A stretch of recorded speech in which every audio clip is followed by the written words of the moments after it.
Hello dear students, very welcome back in Desi Kaksha. और आप लोग कैसे हैं डियर? आई होप आप लोग स्वस्थ होंगे और मस्त होंगे, है ना।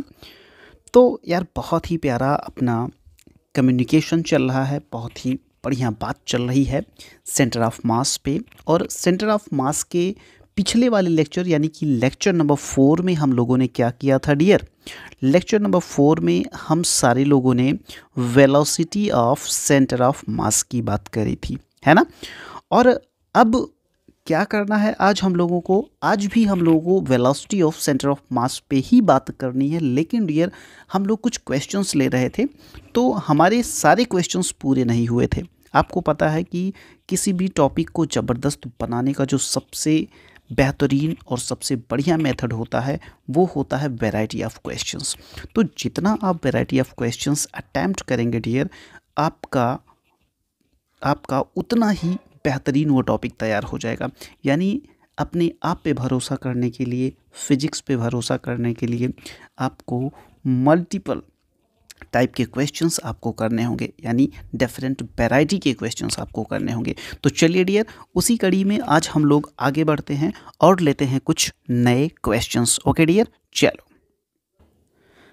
हाँ तो डियर, क्वेश्चन आपकी स्क्रीन पे आ चुका है और इस क्वेश्चन को बहुत प्यार से पढ़िए, बहुत ही प्यार से।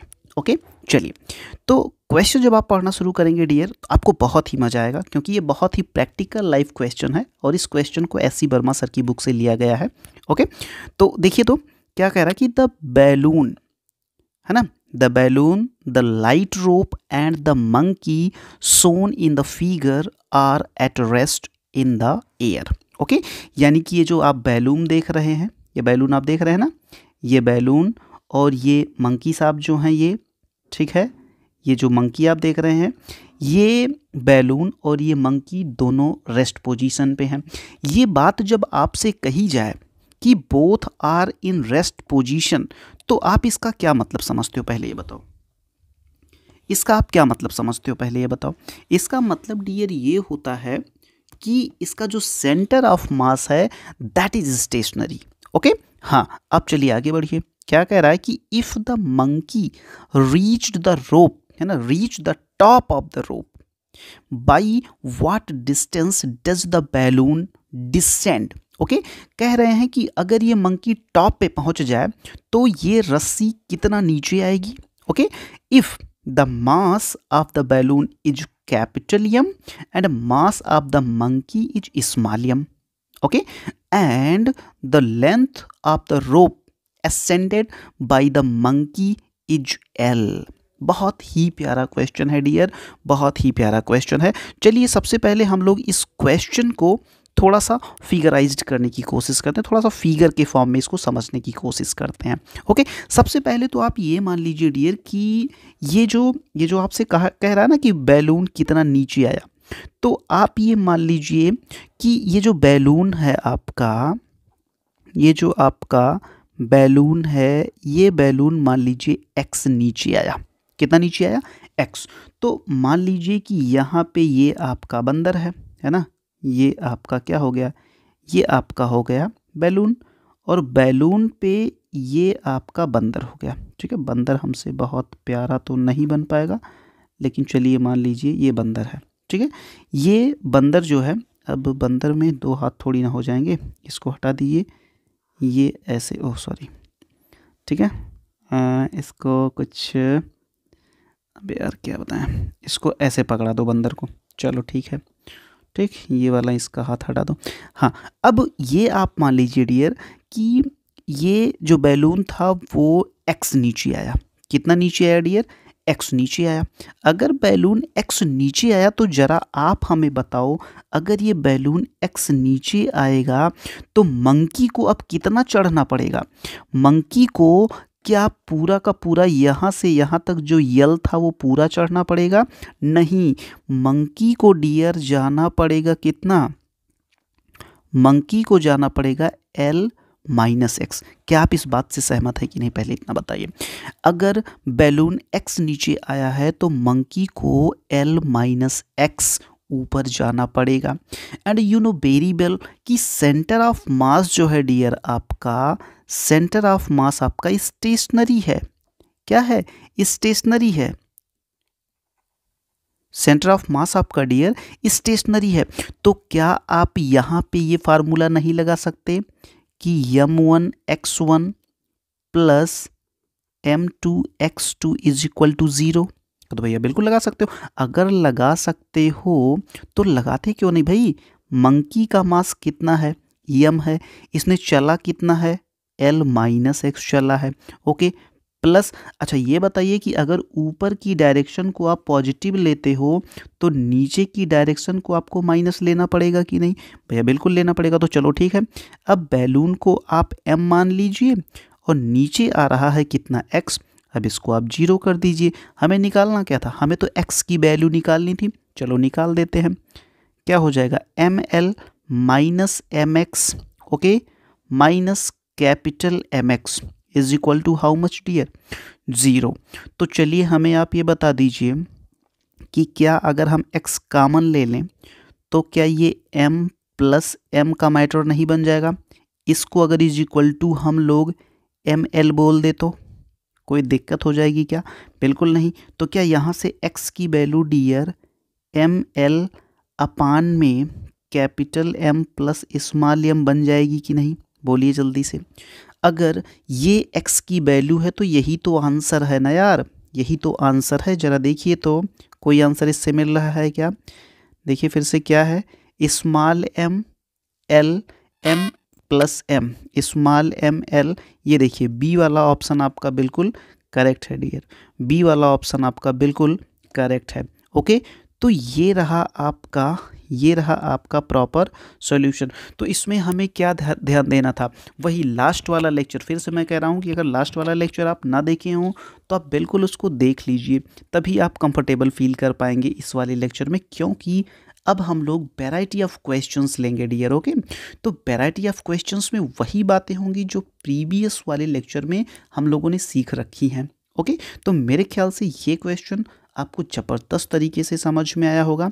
अब चलिए डियर हम लोग लेते हैं अपना अगला क्वेश्चन। ओके चलिए, हाँ तो डियर अगला क्वेश्चन आपकी स्क्रीन पे आ चुका है and this is one of the most beautiful question dear. Okay, इस क्वेश्चन को आप पढ़ेंगे और पढ़ने के बाद जब आप इसको करिएगा ना तो मतलब एक अलग ही प्रकार का आपको है ना सुख की अनुभूति होगी। आइए देखते हैं क्या है इस क्वेश्चन का असली मतलब। ओके चलिए डियर देखते हैं क्या कह रहा है कि a block of mass capital M is placed on the top of a bigger block of mass 10m as shown in the figure. जैसा कि आप देख रहे हो, all the surface are frictionless.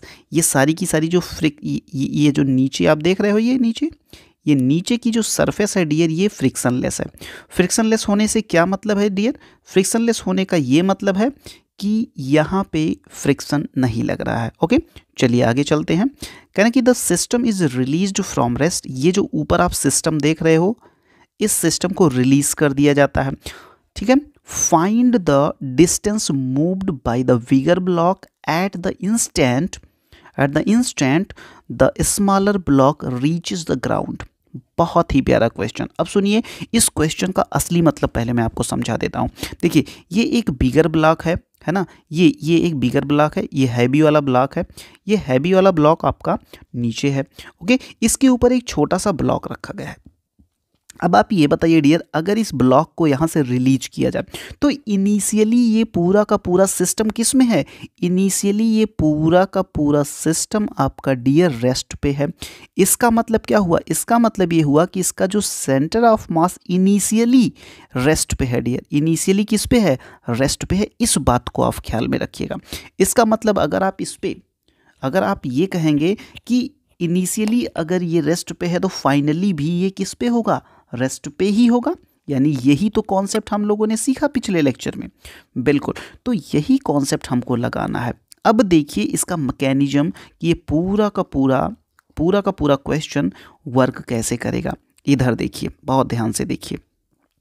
जब ये ब्लॉक नीचे आ रहा होगा डियर और नीचे आके जब ये ब्लॉक यहाँ पे पहुँच चुका होगा, तो ज़रा आप ये बताइए, जब ये ब्लॉक नीचे आ रहा होगा तो क्या ये ब्लॉक पीछे जाएगा कि नहीं? थोड़ा सा प्रैक्टिकल सोचिए ना, थोड़ा सा प्रैक्टिकल सोचिए ना कि अगर ये ब्लॉक अगर नीचे आएगा तो ये ब्लॉक इधर खिसकेगा कि नहीं खिसकेगा? बिल्कुल खिसकेगा, because this is the frictionless surface, that's why this block will shift toward this direction. Okay, and by what distance? By x distance. मान लीजिए x distance से मूव करेगा, इसका मतलब ये हो गया कि इस ब्लॉक को जहां यहां से लेकर यहां तक 2.2 पे यहाँ पे डाउन होना था, ये कहाँ पे, ये आप ये मान के चलिए कि ये ब्लॉक अगर, अब देखिए यहाँ पे ध्यान से देखिएगा, ये ब्लॉक अगर इधर शिफ्ट हो गया, तो ये ब्लॉक यहीं ड्रॉप हो जाएगा और यहाँ से यहाँ तक की डिस्टेंस कितनी हो जाएगी? यहाँ से यहाँ तक की जो पूरी डिस्टेंस है डियर, वो ध्यान से देखिएगा, अगर ये इधर शिफ्ट हो गया है x, तो इसका मतलब ये डिस्टेंस कितनी बची है? अब ये डिस्टेंस 2.2 माइनस एक्स, यही तो बची है। बस यही कॉन्सेप्ट आपको अपने दिमाग में रखना है और अब हम क्वेश्चन को बहुत आसानी से कर लेंगे। अब इसमें वही चीज़ आप लगा दीजिए क्या, कि अगर सेंटर ऑफ मास अगर डियर आपका अगर स्टेशनरी है, क्या है? स्टेशनरी है, तो क्या होगा? ये होगा कि m1 x1 plus m2 x2 is equal to कितना? इज इक्वल टू 0 ही तो रखेंगे, क्योंकि सेंटर ऑफ मास इनिशियली अगर रेस्ट पे था तो फाइनली भी रेस्ट पे ही होगा। और एक बात ये याद रखिए कि इधर की डायरेक्शन को अगर आप पॉजिटिव लेते हैं, तो इधर की डायरेक्शन को आपको निगेटिव लेना ही पड़ेगा। बोलो हाँ ना? तो भैया बिल्कुल लेंगे, तो चलो ठीक है ले लो। तो स्मॉलर मास आपका है ये माइनस m, और ये कितना नीचे आया है? 2.2 माइनस एक्स, इतना नीचे नहीं है, इतना शिफ्ट हुआ है। और प्लस का जो 10m था वो कितना गया है? वो आपका x चला गया है। चलिए इसी को सॉल्व कर दिया जाए, तो ये हो जाएगा डियर आपका माइनस कितना? अच्छा एक काम करें, डायरेक्ट अगर हम m से m को कैंसिल कर दें कोई दिक्कत बिल्कुल नहीं होगी, तो माइनस का 2.2 प्लस का x इज इक्वल टू कितना? डियर बताइए तो? यहाँ पे आपका 10x हो जाएगा। ओके, यानी कि आप कह सकते हो, ये माइनस है, आप ये कह सकते हो कि 11x इज इक्वल टू कितना डियर? 2.2, तो x इज इक्वल टू कितना हो जाएगा? 2.2 अपॉन 11, बोले तो 0.2। ओके, तो मेरे ख्याल से आपको क्वेश्चन का आंसर मिल चुका है, कि आंसर आपका आ चुका है 0.2 मीटर। और देखते हैं कि कौन सा ऑप्शन अपना सही है। तो 0.2 metre dear, A is the correct one. Okay, A is the correct one, 0.2 metre. तो यहाँ पर आपको कुछ नहीं करना है, बस एक छोटा सा फार्मूला आपके जहन में होना चाहिए, m1 x1 is equal to m2 x2, या m1 x1 plus m2 x2 is equal to कितना डियर? 0। यहाँ पे माइनस लग जाएगा। तो इस तरीके से हम लोगों ने बहुत ही अच्छे ढंग से दो क्वेश्चंस को टैकल कर लिया। ओके, तो मेरे ख्याल से इस वाले क्वेश्चन को भी आपने बहुत अच्छे से एंजॉय किया होगा। ठीक है डियर, आप यार बताया करो, यार कमेंट करके बताया करो कि आपको मज़ा आ रहा है कि नहीं। ओके डियर, चलो ठीक है, अब हम लोग क्या करते हैं, मूव करते हैं अपने नेक्स्ट क्वेश्चन की तरफ। ओके डियर, चलो डियर, सेंटर ऑफ मास का जो बेहतरीन क्वेश्चन कह सकते हो, वो बेहतरीन क्वेश्चन आपकी स्क्रीन पे इस समय आ चुका है। ओके, और बहुत ही रियल लाइफ प्रॉब्लम है, बहुत ही प्रैक्टिकल क्वेश्चन है डियर। ओके, इस क्वेश्चन को पढ़िए और पढ़ने के बाद जब आप इस क्वेश्चन को करिएगा, पहली बार में तो हो सकता है कि आपको ये क्वेश्चन समझ में कम आए, लेकिन जब आप इस क्वेश्चन को समझिएगा ना, तो उसके बाद की जो फीलिंग होगी आपकी, वो that will be awesome. I think that will be awesome dear, मज़ा आ जाएगा आपको। चलिए देखते हैं कि ये क्वेश्चन आपसे क्या करवाना चाहता है। देखिए, क्वेश्चन कह रहा है कि मिस्टर वर्मा जिनका वेट जो है वो 50 kg है, एंड मिस्टर वैभव जिनका वेट 60 kg है, are sitting at the two extremes of a 4 metre long boat जो कि 40 kg की है, standing still in the water. ये जो बोट है वो वाटर में स्टिल यानी कि बिल्कुल क्या कह सकते हैं, स्थिर है। ओके, स्थिर है। स्थिर है का मतलब यही वो आपको बता देता है कि सेंटर ऑफ मास बिल्कुल डिस्टर्ब नहीं है, बिल्कुल वो क्या है, बिल्कुल रेस्ट पे है। ओके, हाँ। To discuss a mechanics problem they come to the middle of the boat, neglecting friction with water. How far does the boat move on the water during the process? Question को आप समझिए बहुत ही ध्यान से। देखिए, मान लीजिए कि यहाँ से आप समझिए, मान लीजिए कि ये एक बोट है, ठीक है, ये एक बोट है। इस बोट पे यहाँ पे मान लीजिए मिस्टर वर्मा है, ठीक है, यहाँ पे मिस्टर वर्मा है। लेकिन अब वर्मा और वैभव दोनों बी फॉर बी हो जाएंगे, तो इनको हम कह सकते हैं क्या, इनको हम वर्मा वी डॉट कह दें, और यहाँ पे वैभव साहब बैठे हैं, ठीक है, इनको हम बी डैश कह दे रहे हैं, और इनको हम केवल बी कह दे रहे हैं। ओके, अब देखिए हो क्या रहा है, किसी प्रॉब्लम को अब ये जो बोट है डियर, ये आपकी 4 मीटर लॉन्ग है। कितना? 4 मीटर लॉन्ग है। अब किसी मैकेनिक्स की प्रॉब्लम को डिस्कस करने के लिए ये दोनों बंदे क्या करते हैं, ये यहाँ से आधी दूर और ये यहाँ से आधी दूर आते हैं। अब यहाँ पे ये दोनों लोग क्या करते हैं, यहाँ पे ये दोनों लोग आ जाते हैं। लेकिन अब चूंकि प्रैक्टिकली आप इसको समझिए, जब ये दोनों लोग मूव आउट करेंगे उस समय ये जो बोट है वो मूव कर जाएगी, सपोज करिए कि x मीटर। ओके, बहुत प्यार से समझिएगा। अब जब ये x मीटर आगे बढ़ जाएगी माय डियर, तो अब देखिए यहाँ पे फ्रेम ऑफ रेफरेंस वाली बात होगी कि सपोज करो कि आप इस पूरे के पूरे सिस्टम को यहाँ से बैठ के ऑब्जर्व कर रहे हैं, आपको क्या दिख रहा होगा ये बताइए। आप तो एक क्वेश्चन सॉल्वर हैं, आप ये बताइए आपको यहाँ से क्या दिख रहा होगा। आपको यहाँ से ये दिख रहा होगा कि ये बोट तो 2 चली, आगे चली, इसका मतलब ये जो वर्मा जी हैं ये जो 2 मीटर आगे आए, क्योंकि 4 मीटर की बोट है तो बीच में 2 मीटर आएगा। ये जो वर्मा जी 2 मीटर आए हैं, क्या वास्तव में 2 आए हैं? नहीं, वर्मा जी चले हैं कितना, वर्मा जी चले हैं 2 + x। क्या आप इस बात से सहमत हैं कि नहीं? आप बताइए, क्या इस बात से सहमत हैं कि नहीं? अगर इस बात से सहमत नहीं होंगे तो सवाल तो मज़ा ही नहीं आएगा। तो आप कहोगे भैया हम बिल्कुल सहमत हैं, क्योंकि हम बाहर से बैठ के ये सारा प्रोसीजर, ये पूरा खेल देख रहे हैं। ओके, अब यहीं से जब आप वैभव को देखिएगा तो वैभव इधर आ रहे हैं, वैभव इधर आ रहे हैं 2 मीटर।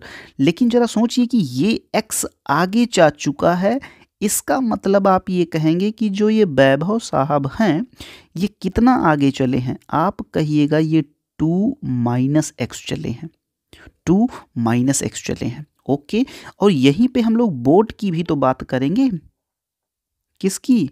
बोट की। और बोट कितना चली है? x metre. अब ये बताइए वर्मा जी का वेट कितना था? 50। वैभव जी का वेट कितना था? 60। और बोट का वेट कितना था? बोट का वेट 40 था। तो फाइनली ये पूरा का पूरा सिस्टम हमें स्टेशनरी ही रखना है। इसका मतलब हम यहाँ पे लगाएंगे m1 x1 plus m2 x2 plus m3 x3 is equal to how much dear? 0। बोलो हाँ या ना। अब वर्मा जी की बात आएगी तो अगर हम इस डायरेक्शन को पॉजिटिव ले रहे हैं तो हमको लिखना पड़ेगा क्या? 50 ब्रैकेट में कितना? 2 + x। बोलो हाँ या ना। यही चीज वैभव जी के लिए हमें लिखना पड़ेगा -60 और कितना? 2 - x। और यही चीज बोट के लिए हमें लिखना पड़ेगा +40x और टोटल करना पड़ेगा 0। बोलो हाँ या ना। यहाँ से चीज़ों को अलग से देखिएगा।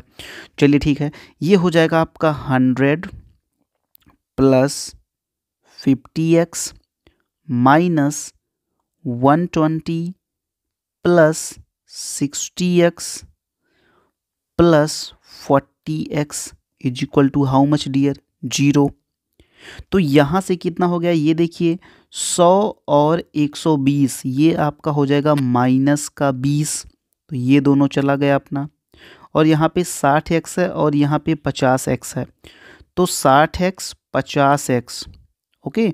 60x तो माइनस माइनस प्लस है ना, माइनस माइनस कितना है? प्लस है, ओके ठीक है। और यहाँ पे 40, तो 40 60 100 और 50 150 150x माइनस माइनस कितना? 20 इज इक्वल टू 0। तो ये जीरो उड़ा सकते हैं क्या? बिल्कुल उड़ा सकते हैं। यहाँ से हम कह सकते हैं कि 15x इज इक्वल टू 2 क्या? तो क्या हम यहाँ से कह सकते हैं कि x इज इक्वल टू 2/15? बोलो बोलो बोलो। और 2/15 को हम लोग अगर सेंटीमीटर में कन्वर्ट करना चाहें तो इसको हम लोग गुणा कर देंगे किससे? 100 से। तो ये कितना आ जाएगा बताइए? ये बेसिकली आ जाएगा 100 दूना 200/15। यहाँ पे देख लीजिए, यहाँ पे 200/15, 15 से काटिए, 15 एकन्ने 15 और 5, तो 15 तियाँ 45, 15 तियाँ 45, लगभग ये आपका आंसर 13.33 सेंटीमीटर आएगा। ये वाला ऑप्शन आपका बिल्कुल करेक्ट है, सी वाला ऑप्शन आपका बिल्कुल करेक्ट है। तो बात करेक्ट और इनकरेक्ट की है ही नहीं, बात ये है डियर कि क्या ये कॉन्सेप्ट आपको समझ में आया कि नहीं मिस्टर वर्मा और वैभव जी वाला, जो कि ये एक बोट पे बैठे थे। देखिए फिर से हम लोग इस क्वेश्चन को थोड़ा सा हम लोग फिर से देख लेते हैं एक नज़र में, कि जैसे मान लीजिए ये बोट है आपकी, ये आपकी एक बोट है, यहाँ पे एक बंदा बैठा है, यहाँ पे एक बंदा बैठा है। ये दोनों अगर बीच में आएंगे, ये दोनों बीच में आएंगे तो सीधी सी बात है ये बोट x आगे चलेगी। तो जब आप यहाँ से बैठ के इन दोनों बंदों को ऑब्जर्व करिएगा तो आपको ये लगेगा कि जो इधर से आ रहा है वो केवल जैसे मान लीजिए ये कितना है? ये 4 मीटर की लंबी बोट है, तो ये 2 मीटर आएगा, ये 2 मीटर। लेकिन इधर वाला आपको क्या दिखेगा? इधर वाला आपको 2 + x दिखेगा, और इधर वाला बंदा आपको 2 - x दिखेगा, और बोट x जा रही है। तो सब इसका वेट था कितना? 50, इसका था 60, इन सब को जोड़ दो और इसका था कितना? 40, लेकिन ये अपोजिट डायरेक्शन है तो माइनस हो जाएगा, यही टोटल इज इक्वल टू 0 कर दो, तो यहाँ से x इज इक्वल टू आपका 13.3 सेंटीमीटर आ रहा है। तो बहुत ज़्यादा टेंशन लेने की बात नहीं है डियर, बशर्ते बस इतना है कि क्या हम कॉन्सेप्ट को अच्छे से पकड़ पा रहे हैं कि नहीं, है ना। तो मेरे ख्याल से ये क्वेश्चन आपका अपना हो चुका। अगर आपका अपना हो चुका तो ज़रूर आप हमें बताइए, क्योंकि आप जब अच्छे अच्छे कमेंट करते हो ना तो यार बहुत प्यारा लगता है उसको पढ़ के। ओके डियर, चलो ठीक है, अब हम लोग मूव करते हैं अपने क्वेश्चन नंबर नेक्स्ट पे। ओके डियर, चलो कम ऑन। हाँ तो डियर, अगला क्वेश्चन जो है वो आपकी स्क्रीन पे आ चुका है, और आप क्वेश्चन को बहुत ही केयरफुली रीड आउट करिए। ओके, और मेरे ख्याल से अगर इस क्वेश्चन को आप आसानी से पढ़ते हैं और समझ के अगर आप इसको सॉल्व करने की कोशिश करते हैं तो आपका आंसर बहुत ही जल्द आ जाएगा। ओके, चलिए देखते हैं कि ये क्वेश्चन आपसे चाहता क्या है। ये क्वेश्चन आपसे ये चाहता है कि आपका कॉन्सेप्ट कितना अच्छा है, आप ये बताइए। चलिए, 2 person of masses 55 kg and 65 kg respectively are at the opposite end of the boat. Okay, the length of the boat is 3.0 meter and weight 100 kg. Okay, the 55 kg man walks up to the 65 kg man and sits with them. If the boat is in still water, the center of mass of the system shift by कितने से वो shift होता है। Question ये है dear, फिर से वही पुराना क्वेश्चन है, लेकिन इसका थोड़ा सा कॉन्सेप्ट चेंज है। कॉन्सेप्ट में चेंज ये है कि यहाँ पे एक मैन है आपका, ये मैन है आपका 55 kg सपोज कर लीजिए, और ये जो बोट है आपकी ये है 3 मीटर। ओके, और यहाँ पे एक बंदा है, ये बंदा जो है आपका वो 65 kg का है। ओके, 65 केजी का है।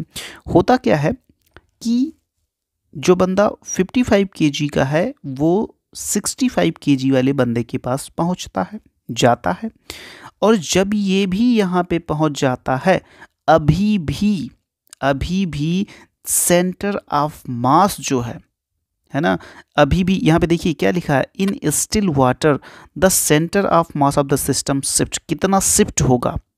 लेकिन इसके पहले देखिए ये उसके पास बैठ जाता है, if the boat is in still water, अभी भी ये जो बोट है ना, तो आपको क्या लगता है कि क्या इस पूरे के पूरे सिस्टम पर, अगर आप वास्तव में बाहर से बैठ के देख रहे हों, इस पूरे के पूरे दृश्य को बाहर से बैठ के देख रहे हों, तो क्या आपको क्या लगता है कि इस पे कोई एफ एक्सटर्नल लग रहा है क्या?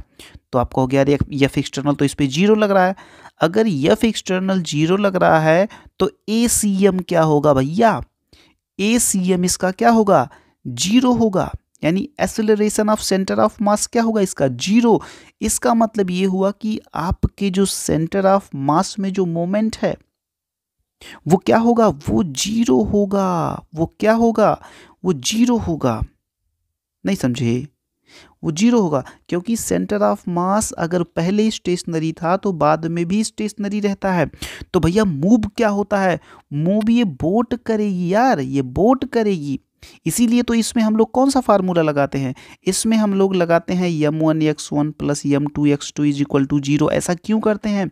ऐसा इसलिए करते हैं क्योंकि एक्सटर्नल फोर्स इस पे जीरो लग रहा होता है। हमको ये दिखाना होता है कि सेंटर ऑफ मास जो है वो स्टेशनरी है।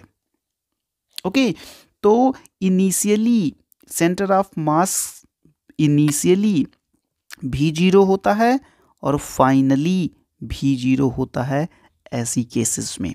ओके डियर, तो बिल्कुल आप अपने बेसिक कॉन्सेप्ट्स को लूज नहीं करिए और बहुत अच्छे से बेसिक कॉन्सेप्ट को सीखिए, क्योंकि ऐसे क्वेश्चंस तो बस 1 सेकंड या 2 सेकंड बस पढ़ने भर की देरी रहती है, उसके बाद तो ये क्वेश्चन आपके सॉल्व हो जाते हैं। ओके, तो चलिए ठीक है, मुझे ऐसा लगता है कि ये क्वेश्चन आपको बिल्कुल समझ में आया होगा।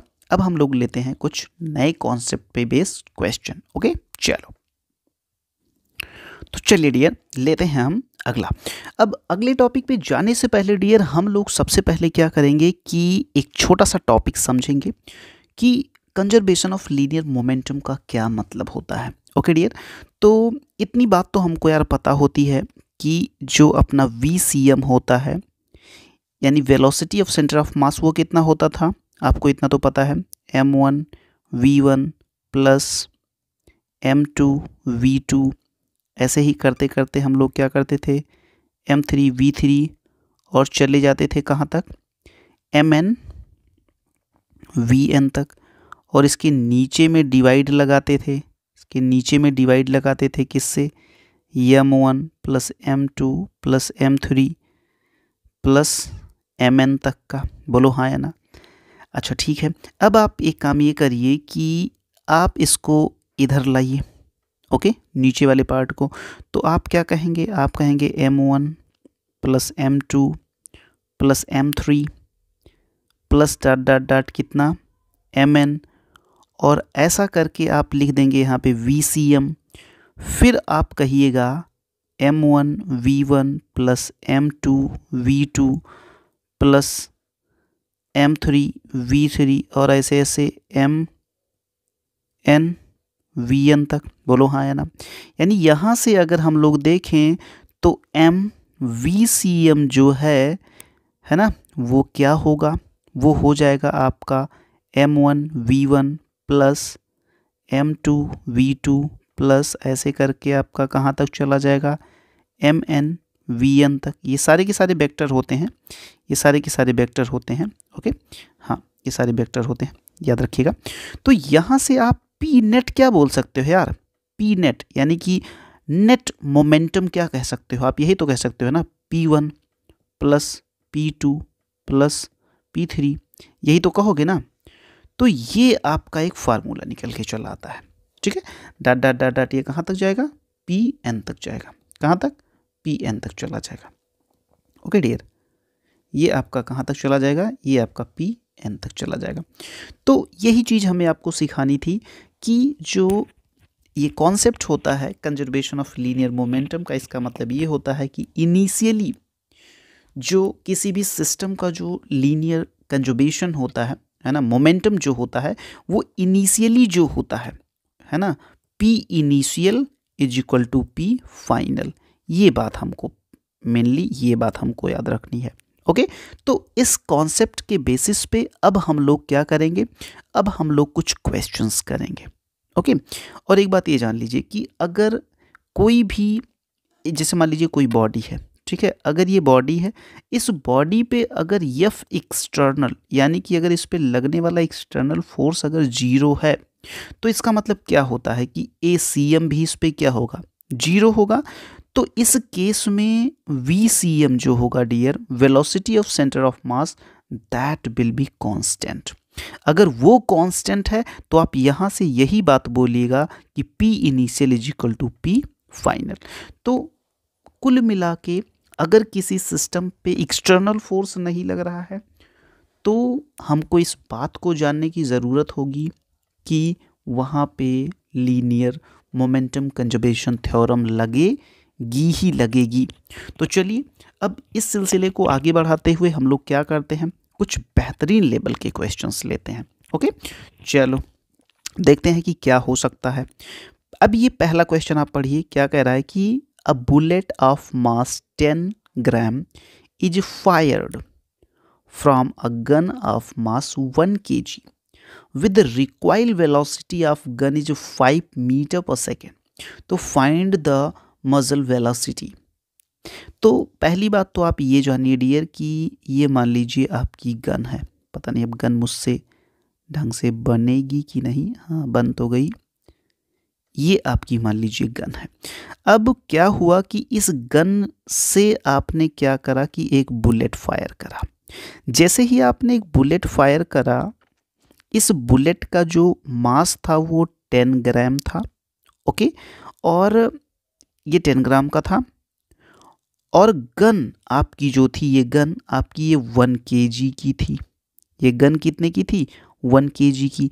अब इसकी जो रिकॉइल वेलोसिटी है ये पीछे की तरफ कितने से गया, 5 मीटर पर सेकेंड से। तो इसकी वेलोसिटी आगे की तरफ कितनी होगी, तो आपको ये बात पता है क्या इस गन पे कोई एफ एक्सटर्नल लगा, पहले बताइए ना भाई कि क्या इस पे कोई एफ एक्सटर्नल लगा, क्या किसी ने बाहर से धक्का लगाया, कुछ नहीं हुआ, यानी एफ एक्सटर्नल 0 है। एफ एक्सटर्नल अगर 0 है तो इसका मतलब जो पी इनिशियल है वही पी फाइनल होगा।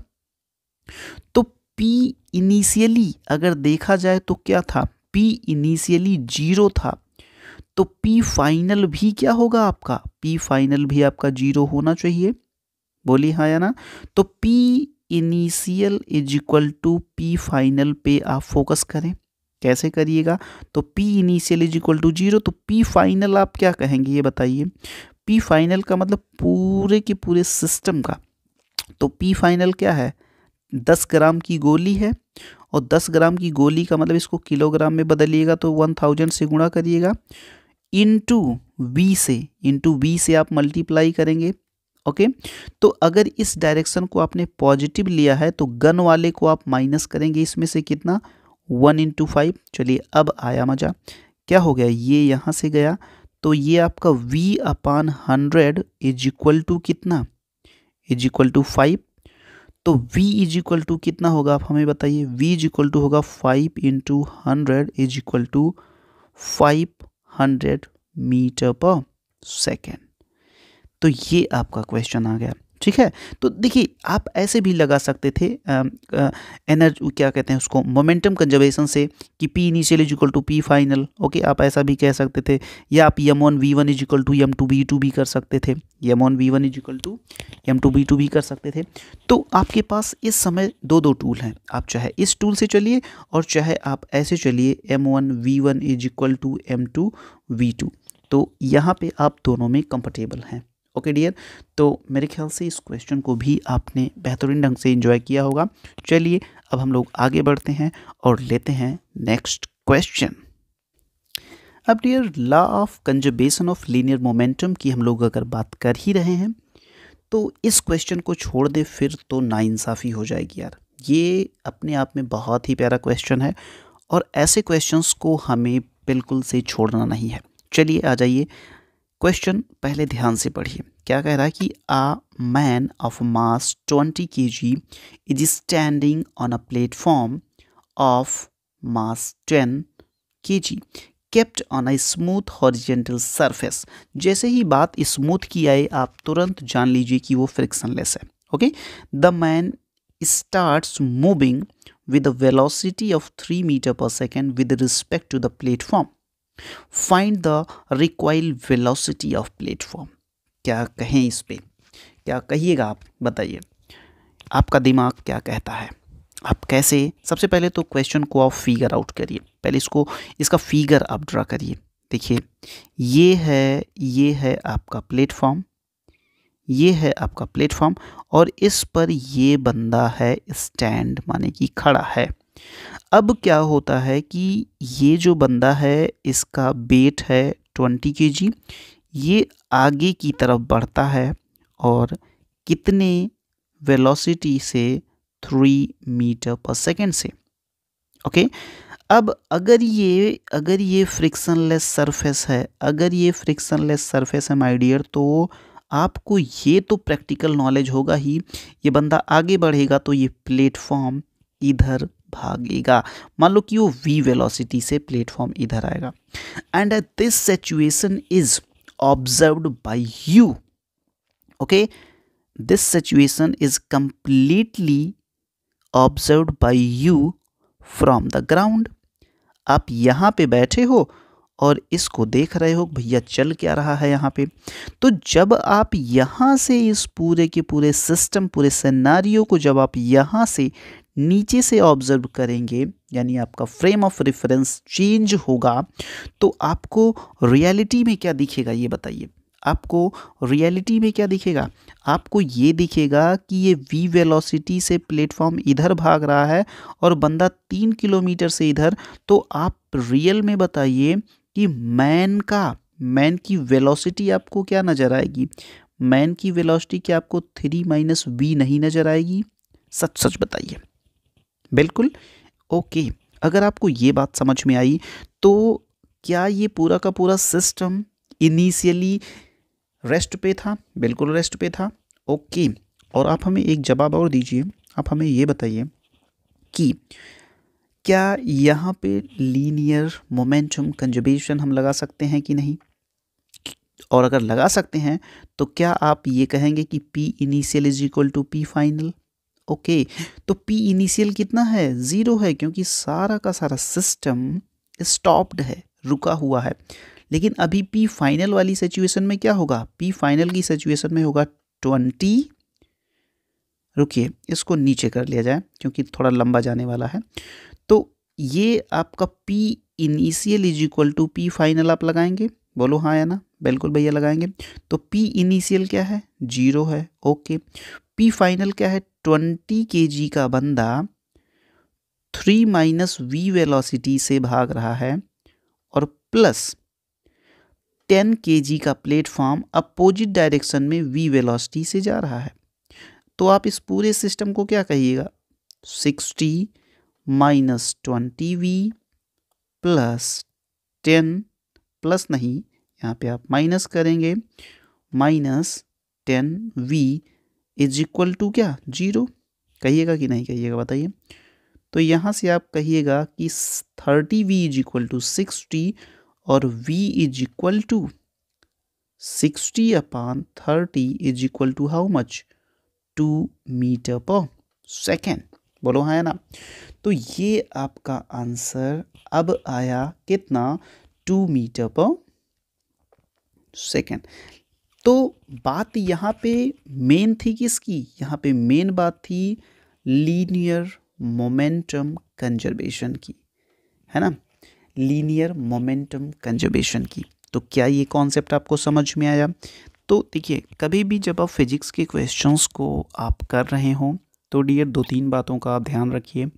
पहली बात तो ये कि आप कोई भी क्वेश्चन पढ़ के तुरंत आप उसको पहले क्या करिए, फिगर उसका तुरंत बनाइए, क्योंकि जैसे ही आप फिगर बनाते हो यार ना, तो फिगर से ही सारी चीज़ें जो है ना वो कंप्लीट होती हैं। ओके, और जब फिगर आपका रेडी होता है तो आपको चीज़ों को एग्जीक्यूट करने में कोई दिक्कत नहीं होती। ओके, तो मेरे ख्याल से ये क्वेश्चन भी आपका कंप्लीटली अपना हुआ होगा। और अब हम क्या करते हैं, अब हम लोग लेते हैं इस लेक्चर का लास्ट क्वेश्चन। ओके, और इसी लास्ट क्वेश्चन के साथ, क्योंकि ये पूरा का पूरा सेशन बहुत लंबा ना जाए, क्योंकि मेरा प्रयास रहता है कि 40 से 45 मिनट डेली बात करा जाए आपसे फिजिक्स के कॉन्सेप्ट्स पे। ओके, तो चलिए आज का लास्ट क्वेश्चन हम लोग लेते हैं। और वो लास्ट क्वेश्चन डियर आपकी स्क्रीन पे आ चुका है, और मेरे ख्याल से ये क्वेश्चन बहुत ही सिंपल है। अगर पुराने कॉन्सेप्ट आपने ध्यान से कर रखे होंगे तो this is really very very very very easy question. Okay, चलिए आओ देखते हैं क्या कह रहा है। A man of mass small m starts moving on a plank of mass capital M with constant velocity v with respect to the plank. If the plank lies on a smooth horizontal surface, the velocity of plank with respect to the ground. This is the same situation. This is the same situation like before. Okay, आइए देखें कैसे। ये एक Planck है आपका dear, और इस Planck का जो मास है that is capital M. Capital M है तो इनको थोड़ा बड़ा बना दो। ओके, थोड़ा बड़ा बना दो, रुक जाओ, इनको थोड़ा सा बड़ा बना दो। थोड़ा सा जब आप इसको बड़ा बनाएंगे, ये आपका प्लैंक है। प्लैंक माने पटरा टाइप, यार जानते ही हो। और इस पर एक बंदा जो है ये मस्त खड़ा हुआ है, और इस बंदे का जो मास है वो स्मॉलियम है, और ये जो प्लैंक है ये कैपिटलियम है। ओके, स्मूथ सरफेस है। स्मूथ सरफेस से आप समझ ही जाते हो तुरंत कि भैया यहाँ पे फ्रिक्शन नहीं लग रही है। अब फिर वही चीज़, मान लो कि ये बंदा जो है आगे चलता है कितने वेलोसिटी से, v वेलोसिटी से। अच्छा चलो ठीक है, अगर ये v वेलोसिटी से इधर चलता है तो हम ये मान लेते हैं कि ये x वेलोसिटी से पीछे आ रहा है। x मानना ठीक है। ओके, x नहीं अगर आपको अच्छा लग रहा है, भाई अच्छा क्यों नहीं लग रहा है, ठीक है, मान लो x वेलोसिटी से ये पीछे आ रहा है। तो अब ये बताइए कि क्या p इनिशियल क्या था, p इनिशियल आपका 0 था, तो आपका p फाइनल भी क्या होना चाहिए, 0 ही होना चाहिए। यानी p initial is equal to p final का यहाँ पे आप लगाएंगे, यहाँ पे p initial is equal to p final का आप लगाएंगे, बिल्कुल लगाएंगे। तो p initial is equal to 0, तो p फाइनल में आप क्या बोलिएगा बताइए, स्मॉल m इंटू वी। लेकिन आप एक बात हमें ये बताइए डियर कि ये प्लैंक इधर x वेलोसिटी से अगर मूव कर रहा होगा और आप यहाँ बाहर बैठ के अगर इनको देख रहे होंगे तो आप क्या कहेंगे, ये मैन, क्या ये मैन v वेलोसिटी से मूव करता आपको दिखेगा? नहीं, ये मैन आपको v माइनस एक्स वेलोसिटी से मूव करता दिखेगा। अच्छा ठीक है, प्लस में ये प्लैंक तो अपोजिट डायरेक्शन में जा रहा है, तो कैपिटल M माइनस एक्स कर दो। अब आपको मिली खुशी, तो M V minus M X minus capital M X. Okay, तो x हम ले लेते हैं कामन, तो x जब हम कामन लेंगे तो यहाँ पे capital M plus small M is equal to हो जाएगा एम वी। ओके, तो x इज इक्वल टू क्या हो जाएगा, x इज इक्वल टू कहाँ पे लिख लें, और यहाँ पे लिख लें, नहीं तो यहीं देख लो यार, x इज इक्वल टू आपका हो जाएगा कितना, एम वी। लेकिन कौन सा m, ये भी बात है, स्मॉल एम, कौन सा m, स्मॉल एम। ओके, और अपान में capital M plus small M. तो ये आपका हो जाएगा क्या, ये आपका वेलोसिटी ऑफ प्लैंक हो जाएगा। यही तो पूछ रहा है, the velocity of plank with respect to ground. हाँ, तो ग्राउंड के रिस्पेक्ट में ही तो हम सारी बात देख रहे हैं, क्योंकि हम सारा का सारा चीज़ कहाँ से ऑब्जर्व कर रहे हैं, ग्राउंड से ही तो ऑब्जर्व कर रहे हैं।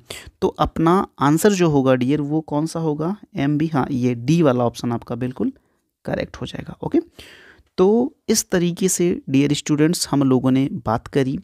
तो आप लोग इतना देर तक हमारे साथ बने रहे, इसके लिए आपको बहुत बहुत धन्यवाद डियर, बहुत बहुत धन्यवाद।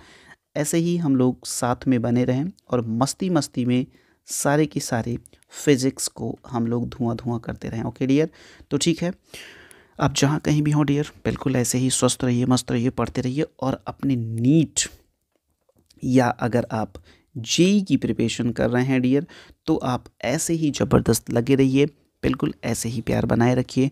ऐसे ही हम लोग रोज़ बातें करते रहेंगे, कुछ ना कुछ आपको मिलता रहेगा।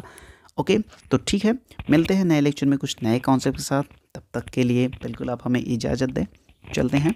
Okay, bye bye, take care, love you all.